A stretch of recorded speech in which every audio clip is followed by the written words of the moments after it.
नज़रों में सम्मान और बोलने में मर्यादा किसी भी रिश्ते की सबसे मजबूत डोर होती है।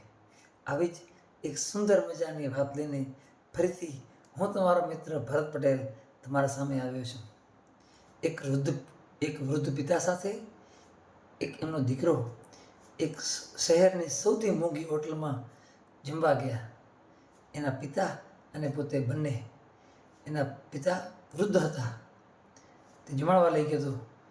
તે જમતા હતા ને તો પિતા વૃદ્ધ હતા એટલે હાથ કાંપતા હતા એમના। તો હાથ કાંપતે કાંપતે જમતા હતા રહ્યા ત્યારે શાક એમના શર્ટમાં પડ્યો। શાક શર્ટમાં પડ્યો ને તો શર્ટ થોડું ગંદુ થઈ ગયું। આ જોઈ ને આજુબાજુમાં હતા ને બધા જમતા હતા ને બધા દાંત કાઢવા માંડ્યા, હસ્યા બધાએ।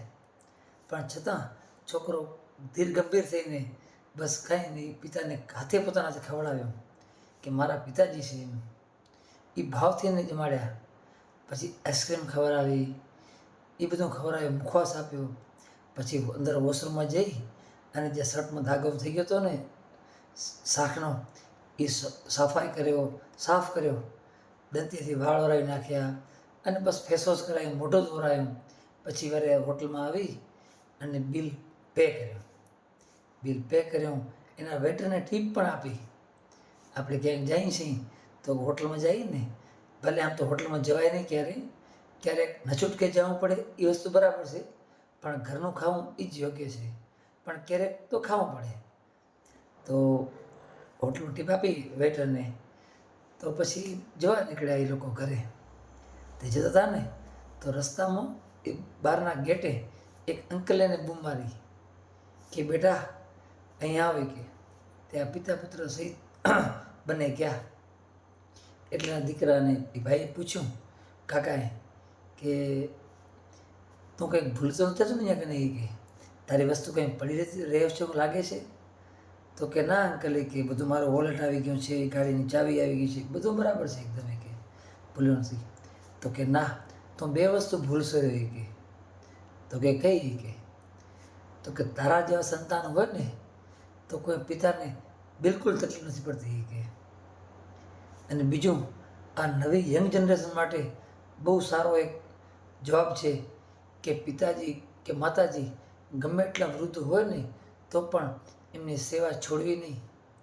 કારણ કે આપણે જ્યારે નાનકા હતા ને, આપણે કેટલા કપડાં ગંદા કરતા, આપણે કેક જાતનો તોડતા ફોડતા, છતાં પણ આપણા માતા પિતા આપણને ખોળામાં લઈને પણ જમાડતા। એ વાતને ક્યારેય વિસરવી નહીં। અત્યારે જોઈએ ને આપણે તો અત્યારની યંગ પેઢી તો માતા પિતાના ભેગા રહેવા જ નથી માંગતી। બસ મોટી મના વૃદ્ધ થઈ ગયા હોય ને તો કે બસ આપણે એમને છોડી અને જતા રહીએ, આપણે અલગ ઘરે રહીએ। પણ ખરેખર વૃદ્ધાવસ્થા બધાને આવે છે। અત્યારે જુવાન શરીર હોય પણ 50-60 વર્ષ થાય ને એટલે વૃદ્ધાવસ્થા અવશ્ય આવતી હોય છે। તો આપણે પણ વિચારીએ તો આપણા સંતાનો પણ એવું વિચારશે કે હું પણ અલગ રહું। પણ ખરેખર આપણે માતા પિતાની સેવા તો ક્યારેય જીવનમાં છોડવી ન જોઈએ। કારણ કે માતા પિતા એ એટલી અમૂલ્ય ભેટ છે ભગવાનની, કે આપણા જીવતા જતા ભગવાન છે।